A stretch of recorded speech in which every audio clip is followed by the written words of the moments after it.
There's an actionable step that I think you should take right here, right now, and that you should continue doing every single day for the rest of your life. That is to never put your phone in your pocket again. There was a book written by an entrepreneur that you may have known of. His name's Tim Ferriss. He wrote The 4-Hour Workweek. He also wrote another book that you've probably not read, and the book title was The 4-Hour Body. And inside of this book, he gave these weird hacks for you to improve your body, and one of them was a way to double your sperm count, which also increases your testosterone. And it was by not keeping your phone in your pocket. So this guy, he's like an entrepreneur author, he ended up finding that he had like a pretty bad sperm, and he has multiple tests. He tries to change his lifestyle, but nothing really works. Then he eventually sees some papers that show that the phone radiation can cause testicular cancer. So he tries that. Instead of keeping his phone in his pocket, he gets like one of those runners, you know, like the armband that runners sometimes use, and they keep their phone in there. He starts just keeping his phone in there. Testosterone and sperm instantly shoot up. This book he published, I believe it was over 10 years ago. I read it years ago and I thought, oh, whatever, that, you know, that's not that important. I doubt it anyway, like, because I've heard that phone radiation, EMFs, 4G, 5G, I've heard those things are completely fine. Did you remember maybe a few years ago there was loads of people talking about whether or not 4G or 5G was unhealthy, you know, like the cellular service of 5G that came out, and there was a debate and people were saying, oh yeah, it is unhealthy. Some people were saying, no, it's absolutely fine, look at the data and stuff. This guy who published this book 10 years ago, I believe more than 10 years, he was absolutely right. And only now some scientists are actually beginning to talk about this. I'm surprised, right? Andrew Huberman's made an episode on this and literally no one talks about it. Keeping your phone in your pocket literally destroys your testosterone and your sperm, and I'm surprised that no one else in the space of like masculinity, self-improvement even knows about this just yet. I'll link it below just so you know it's based on his credibility and not mine, as I'm not a scientist or anything, but I'm just listening to what more intelligent, educated guys are saying. And now, because usually these types of researchers and scientists, they're usually quite modest, aren't they? They usually would say like, oh yeah, this paper kind of shows like something like this, but we need more research. But when there's a scientist that a lot of people like, Andrew Huberman, he's very credible, when he's literally made this video saying that he doesn't keep his phone in his pocket and he never will. He keeps his phone switched off for most of the time because of the fear of the radiation that comes from it. And then here's us. But I literally thought this today. I hope she's not watching this video. But a girl that I dated, she used to keep her phone underneath her pillow at night time. She's probably cheating or something, right? Like, you know, obviously I'd sleep next to her. And she used to literally keep her phone underneath the pillow, bro. The amount of radiation she must have got, she must have lost so many brain cells. But yeah, like your phone, Wi-Fi, Bluetooth, 4G, 5G, the cellular service, these emit like, you know, little radio frequencies that actually harm your health. It's been a debate for the last like decade or so, and everyone's on either side saying that, oh yeah, it's really unhealthy, we need to get away from the 5G towers and everything. And then all the like the smart guys saying like, no, look, the radiation's only 0.12% and you know it can be okay. The thing is, I don't think humans or animals are supposed to have any kind of radio frequency coming. If you imagine the caveman times, there was no satellite dishes in the sky back then. There was no Wi-Fi or 4G. So we didn't know. These are modern inventions for the last 100 years. And we're seeing huge spikes of testicular cancer, of infertility. And this is probably a part of it. Well, it's not probably, like we have the research now. It is a part of it. So this is such an easy, like quick, practical step that you can start today, but you probably do have some limiting beliefs. What are they? First question you're asking is, if I don't keep my phone in my pocket, where do I keep it? Personally, this is exactly what I do. I just hold my phone like this, like literally wherever I am, my phone's just like this. Like, so if I'm walking somewhere, I'll demonstrate walking for you. Like, I'm just holding my phone like this. If I'm in the gym, I'm still holding my phone like this, but then when I'm actually doing the set, I'll put it down on the bench or on the floor underneath me or on like the little seat there or on the side somewhere there. To be honest, I only really go to the gym, so if I'm in the car or something, then what I'll do is I won't put it. I saw a friend, so I went for a hike. This is a side note, but bro, I went for a hike a few weeks ago, and my friend who was driving, he literally, I saw him grab his phone and he literally put it like between his legs, like just over his balls, like, you know, he had the map on or something. And I literally, like, without even being weird or gay, I reached between his lap, grabbed his phone and put it to the side. I was like, you shouldn't keep it there. And we just looked at each other like it was fucking weird, that it was just inappropriate that I just like grabbed his phone between his crotch. But genuinely, that is actually a big risk for you. If you want to have children, if you just want to have healthy sperm, if you want to have healthy testosterone levels, I don't think it's wise to keep this like modern technology right there an inch away. Because really visualize this, right? Imagine if you put your phone in your pocket right now. Think about genuinely how close it is to your balls. 1 inch? With that thin piece of fabric in between. I had read, and I'm not sure how accurate this is, but that the radio frequencies, imagine like, you know, what the issue is, that actually drops off exponentially because it spreads through distance. So what this means is your phone being literally 1 or 2 inches away from your balls is harmful because it's so close. But all you have to do is just move it a few inches away, and that will actually mean that it's exponentially less harmful because the kind of radiation frequency kind of thing, that kind of like disperses because there's a bit of distance. So don't keep it. Like, when we say it like this, does it seem smart to keep a piece of technology that emits some kind of radio frequency that connects to the internet and Bluetooth and cellular service 1 centimeter away from your testicles? Does that really seem smart? Now that I've asked you like this, it probably doesn't, right? So the easiest thing is literally just hold your phone like this. And I thought to myself, what if someone says, oh no, but like I live in a rough area and I might get robbed? Bro, if you live in that kind of area where you might get robbed if you're holding your phone, you would have gotten robbed if it was in your pocket anyway. It's not like there's a robber there who was going to rob you and he's like, oh yes, it's not in his pocket.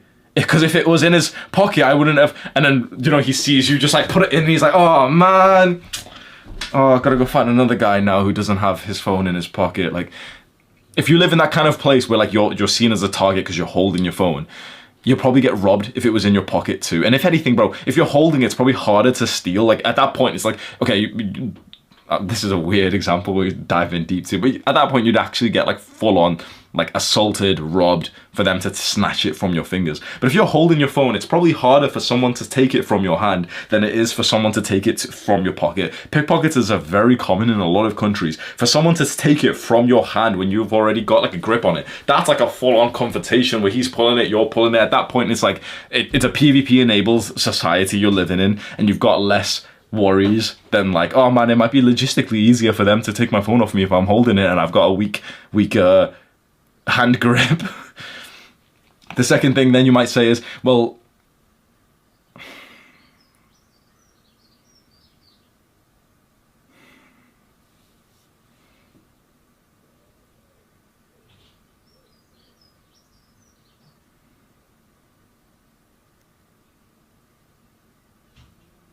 I was just going to pause the video and just like cope for a second, but because the next reason why I can imagine most people wouldn't follow this advice, to clarify, there's a limiting belief, which is probably a very common one, which you probably have in your mind right now. Because I've mentioned you could keep your phone on airplane mode, you could turn off the Wi-Fi and stuff. And probably the number one complaint about that is like, oh, but you know, like I want to keep I don't want to put my phone on airplane mode. I want to keep it on because, you know, I might get a message, I might get this, I might get this. And it just made me think so deeply about the state of the world and the kind of lives we're living, where we're literally willing to sacrifice not only our health, but really our purpose of life to carry on the bloodline, to have children. We're willing to sacrifice that for a bit of connectivity so that we can get the message instantly instead of when we turn off airplane mode to actually use our phones. Because when I tell young people this very often, my phone's always on airplane mode. It's always on airplane mode. My computer usually is as well. In fact, at home, I literally have the Ethernet cable, you know, like the internet cable. It's plugged in. I had to buy the biggest one, like 50 meters. It's plugged in downstairs. My room's the furthest one away. And I could just have Wi-Fi, but I literally got like my dad to put it in underneath the carpet flooring all the way up to my room because I didn't want that extra like radiation just like fucking frying my brain or something. Which, this seems dramatic, but for the sake of protecting your health, is it really? Can you be too dramatic in improving your health? Can you really? Like, some people say you can. Those are people who don't actually think that health should be a priority. So with the advice that I give, I'm often seen as an extreme guy. My phone is on airplane mode 24/7, apart from like the specific moments I go on my phone for something. I turn off the airplane mode, for example. I send the message that I need to send. Your phone updates, you receive the messages that you got. I've got 3 missed calls, so I look through them, check the voicemail, and I do that maybe 10 times a day. Is that like, that seems so different from everyone else, but really just think to yourself, how much would that negatively impact my life, really? Because I'm still replying to the people who I want to reply to. People are calling me and then just leaving a voicemail, or they're not leaving a voicemail, but then there's a missed number, so I literally just call that back. Oh, hi, you called me yesterday. Oh, okay. What am I missing out on? I think our brains have been injected with so much FOMO that for you to even consider something like not keeping your phone next to your balls, not having your phone emit all this radiation, not sleeping with your phone underneath your pillow, that seems kind of like scary for us, which is just so sad, because I totally understand why we get this FOMO, because we've started to associate our phone's usage genuinely with our social lives. It's like your tribe is now through the phone, and so if you take a step back through your phone or your computer and you're going on to like a dopamine detox, it feels hard to take a step back from social media, for example, because we've started to associate social media with our actual social connection, because it kind of is these days. But then when you think about the benefits of the life that you've gotten now that you use social media less since you've been watching my videos, it's worth it, right? I think this is the next step. And again, it seems kind of strange what I'm telling you, which is never keep your phone in your pocket again. Your phone's normal state should be that it's on airplane mode, and you purposely turn it off airplane mode with like something in specific in mind. And by the way, that's also an awesome way to just reduce your screen time as well, because you've just got intention. I literally will grab my phone for a purpose, thinking of one specific person to message, or, you know, to check this one thing, and I will turn off airplane mode and do that, and then turn it back on. I didn't miss out on anything in the meantime. Being disconnected from, you know, all the people around the world on your phone, it's like, it's not as bad as it seems, you know. Sure, you don't reply to someone as fast as possible, but the amount of extra focus that you get, the improvement to your mental health, and now we know through research, your physical health, your sexual health. It's a shame that more people don't follow this. Because even whilst I'm saying this, even whilst you're like nodding your head thinking, oh yeah, this is right, you know, normal people won't follow this, bro, there's a chance that you won't either. Because your phone's still on the normal mode, isn't it? It's not on airplane mode right now, is it? Now, you might cope and might say, yeah, I'm going to turn it on airplane mode right now, you know, with a bit of like a bit of aggression. Yeah, I'm going to do it right now. That's not going to do shit, bro. That's not going to do shit. Because it's not about turning it on right now and then 2 hours from now you'll turn it off to message someone, and then you'll just forget to put it back on, and you'll go back to living your normal life. Just another self-improvement video for you to mentally masturbate over. If you want to make real changes to your life, which is what I want from you, otherwise these videos, and like, my breath is wasted. You know how much my voice fucking hurt, like my throat hurts after I record for like 2 hours straight for these videos. All for you to just like not even actually use the advice.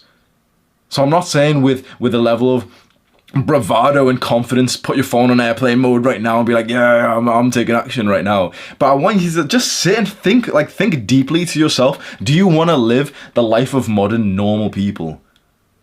You don't, right? So then you need to start to see yourself and start to behave like someone who's totally different to them. And you need to be okay with that, because you need to understand there's trade-offs for everything. And so there seems to be a downside with following some of my advice, with detaching away from the Jeffries, with keeping your phone on airplane mode. That means that, you know, if someone messages you, you don't see it straight away. That seems like a bad thing. There's like something you're sacrificing. But what you're gaining is way more productivity. You're gaining more focus in your business, in your work. You want to grow a YouTube channel. You're not getting distracted by these random people, this fucking Discord group chat of your old friends who you don't even like, but you just can't seem to not reply to them. So every now and then you still hop on a game with them. Like, what are you losing if you detach away from that? From your phone a little bit more. When was the last time, and don't bullshit yourself, when was the last time you actually left your house without your phone? It's actually a freeing experience. You could try that as a weird actionable step, which is somewhat related to this video. Just leave your phone, like straight away. What are you fearing now? You're probably thinking, oh yeah, that sounds like a good idea. But what about this? What if there's an emergency and someone messages me and they choose to message me instead of the emergency services? What if there's this? What if someone calls me? It's like you're starting to bullshit yourself. And the truth is, these aren't actually your thoughts. These are the thoughts that have been implanted into your mind by these companies that profit from your fear of missing out.